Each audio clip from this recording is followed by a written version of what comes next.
केशव प्रसाद मौर्य जी की जो होर्डिंग थी उसको उखाड़ के फेंक दिया। बिल्कुल, किसी की दो नेताओं को छोड़ करके तीसरी नेता की आप होर्डिंग दिखा दीजिए, विधायक की नहीं लग सकती।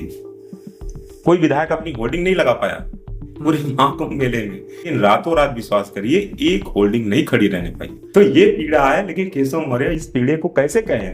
अभी भी उनको उम्मीद है कि हमको ये लोग मुख्यमंत्री बना देंगे, तो ये गलत फहमी में केशव मौर्य कभी कभी भूल जाते हैं कि हम पिछड़े समाज से आते हैं। 500 रुपए लीटर अमावस्या के दिन दूध बिक रहा था, 500 रुपए लीटर अमावस्या के दिन पानी वाला दूध बेचा जा रहा था, लेकिन हम लोगों ने प्रतिदिन 1000 लीटर से दूध जो है प्रतिदिन श्रद्धालुओं को पिलाने का काम किया। हाँ। और लास्ट में जब हम लोग गर्मियां आने लगी तो उसके बाद हम लोग लस्सी उनको पिलाने लगे। लीटर 1 लीटर 500 रुपए किलो बिक रहा था दूध। तो मैंने देखा कि कई सारी चीज़ों के, चाहे नाव का रेट हो, चाहे पार्किंग का रेट हो, चाहे वहाँ रुकने की व्यवस्था का रेट हो, या खाने पीने की रेट हो, सारे रेट एकदम आसमान छू रहे थे। ये मतलब भ्रष्टाचार एक तरीके से भी कहें और लूट भी कहें, मतलब सीधे सीधे जो श्रद्धालु आ रहे थे उनको लूटने की पूरी व्यवस्था बनाई गई थी। सरकार का उसमें नियंत्रण सरकार खो दी थी ना। तो वहाँ पे जो लोग ले जा रहे थे इधर से उधर किराए वाले, उनकी अनलिमिटेड पैसा मांग रहे थे, कोई नियम नहीं था कितना मांग ले, उनके मुंह से जो रेट निकल गया वो देना ही देना है। नाव वाला को वही हाल था। इसके साथ साथ वहाँ पर जो रुकने की व्यवस्था थी, खाने पीने की व्यवस्था थी, उन लोगों का यही हाल था कि जो उनके मुंह से रेट निकल गया अपने मन से वो रेट बनाते थे। सरकार का कोई भी उसमें रेगुलेट नहीं था, सरकार का कोई कंट्रोल नहीं था। इसको आपने कैसे देखा?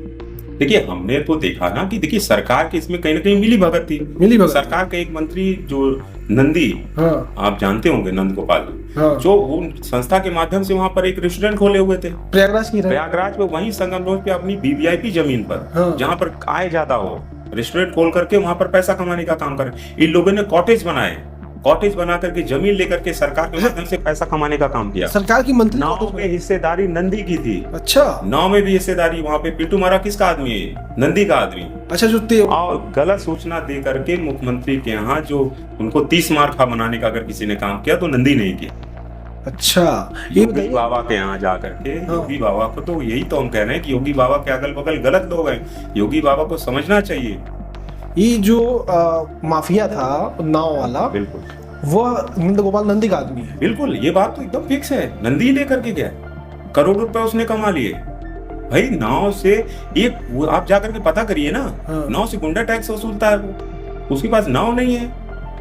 गुंडा टैक्स वसूला जाता अभी भी। बिल्कुल। आज की डेट में पिंटू मारा के साथ भी कोई नहीं है, जो उसको भी छोड़ दी सरकार तो जब जिसकी मजेदार नाव डूबने वाली होती है तो नाव से कूद जाती है। किसी को बचाने वाले नहीं है ये लोग।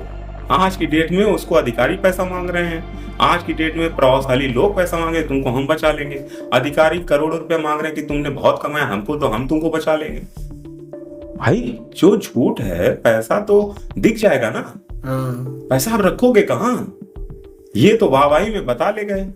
अब छात्र जो वहां पर बेचारे जो आ करके बाइक से लोगों की मदद कर रहे थे, उनको भी इन लोगों ने कहा कि पैसे रोजगार मिल गया। अरे भाई, पकौड़ा थाना तो था ही। नौजवानों को भी बेचारे इनमें बाइक से उठाना भी रोजगार, जो करोड़ों रुपए इन लोगों ने कमाए। जो नंदी कॉटेज बना करके लोगों को रुका करके सेलिब्रिटियों को रुकाता था, पैसा लेता था। अच्छा, 2-2 लाख रुपए, तो उसकी कोई बात नहीं कर रहा। बड़ा कॉटेज जगह कैसे मिल गई आप? नंद गोपाल नंदी ने कॉटेज भी बनवाया, बिल्कुल, और रेस्टोरेंट बनवाया।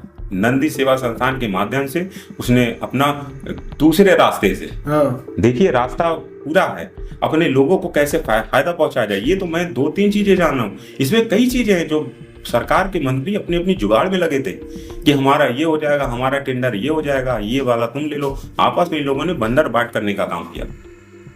एक मुख्यमंत्री एक महीने में 17 बार आ रहा। आखिर मुख्यमंत्री को इतनी बार आने की क्या जरूरत थी? मुख्यमंत्री क्यों नहीं टेंट पे रह जाते? भाई योगी थे, रोज गंगा नहाते, क्या जरूरत थी आने की? बार जनता को कितनी समस्याएं हो रही थी।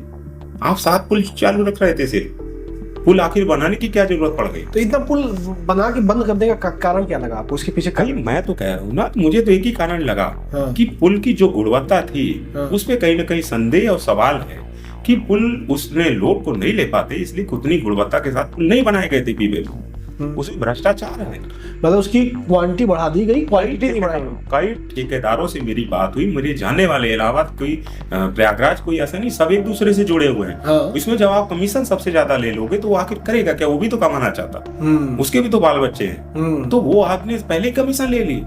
पैसा उसका आज तक नहीं आया, तो आप आखिर वो करे क्या? उसकी मजबूरी है, उसने भी भ्रष्टाचार किया, लेकिन फंसेगा बेचारा वही ठेकेदार। मैंने कहा कि ये रास्ता गलत है, कोई नहीं फंसेगा। देखिए कैसे फंसेंगे तो कोई ठेकेदार फंसेगा। अच्छा, ये जो मंत्री लोग थे, मतलब और भी, जैसे नंद गोपाल नंदी को मैंने देखा कि जो भी वीआईपी आता था उनके साथ डुबकी जरूर लगाते थे। उनकी डुबकी जो होती थी वो सारे वीआईपीओ के साथ डुबकी उनकी जरूर होती थी। तो ये जो डुबकी बार बार वो लगाते थे, और फिर क्या अपने ही वो कॉटेज में ले जाते थे और रेस्टोरेंट का प्रमोशन वगैरह भी इंटरनली करते थे क्या उस तरीके से? देखिए, दो मंत्रियों का कंपटीशन चल रहा है। किसका किसका? अब आप सुनिए कि महाकुंभ मेले में योगी बाबा ने नंदी को लगा रखा था कि केशव मौर्य अगल बगल भटकने ना पाए। अच्छा, वो वहां पे तुम ही खड़े रहो, कोई ना आने पाए वहां पे। आप बताओ केशव कितनी बार गए? हाँ, आप बताइए, आप पूरा हिस्ट्री निकाल करके देख लीजिए। मैं चैलेंज के साथ कह सकता हूँ, आप देखो उसमें जो है कितनी बार केशव मौर्य, जबकि इलाहाबाद से मतलब जो है लगा हुआ।